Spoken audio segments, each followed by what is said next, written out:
Risk-averse investors have a particular kind of utility function which is called concave. Concave means, graphically, it's the opposite of convex.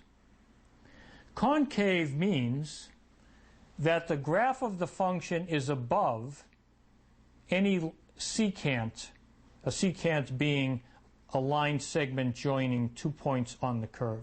So if I take any 2 points on the curve and I connect it with the straight line, a concave function has the property that the function is above the secant.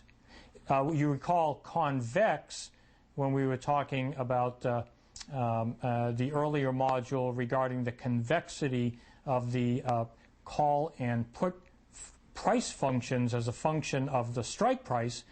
It was the opposite. The secant was above the curve. So concave means that the linear, the secants are below the curve. So a concave utility function will have the property that it has a negative second derivative. Namely, that the negative second derivative means that the slope of this curve decreases as you move from left to right. For a risk-averse investor, you have by Jensen's inequality, and we have a module on Jensen's inequality, which is one of the appendices in the book. If you're not familiar with it, you can go there and return. But Jensen's inequality states that for a concave utility function, the expected utility is less than or equal to the utility of the expected return.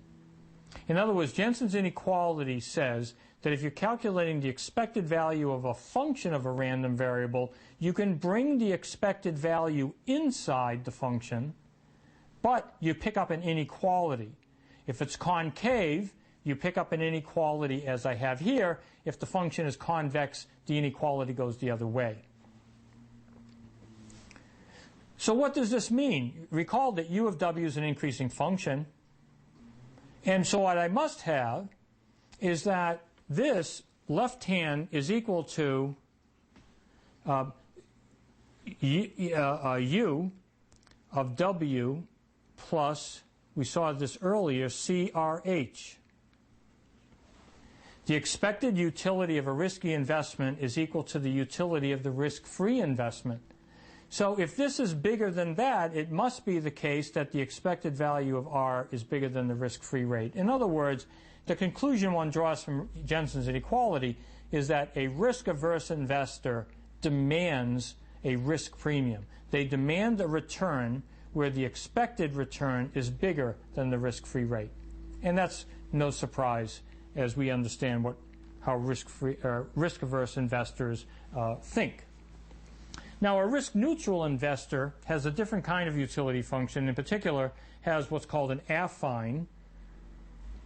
And this is an affine. Some people call it linear, but with the B term, it's sometimes called affine.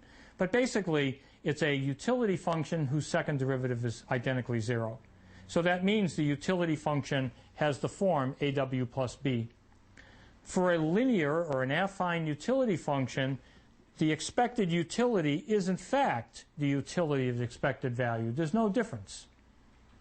And using the same conclusion I had a moment ago, for a risk-neutral investor, they're perfectly happy as long as the expected return is equal to the risk-free rate. In other words, they're not going to charge for risk. If the expected return equals the risk-free rate, a risk-neutral investor is happy. So now let's imagine that we have an investor who's looking at a risky asset, and that the risky asset, R, the return on the risky asset, is either going to provide a high or a low return. So we're thinking of R now as being binomial, as we've seen in some of our models. And so what's the expected utility? If P is the probability of a high return, then the expected utility is simply P times the utility function at the high value plus 1 minus P utility at the low. So expected utility for binomial is easy to calculate. To be equivalent to a risk-free investment basically requires that this price is the same as a risk-free return. So now I'm expressing the risk-free return as a continuous return. So in other words, in order for a risky asset to be equivalent to a risk-free asset requires that the C, the price, be the present value of the expected payoffs. This is what expected present value pricing works.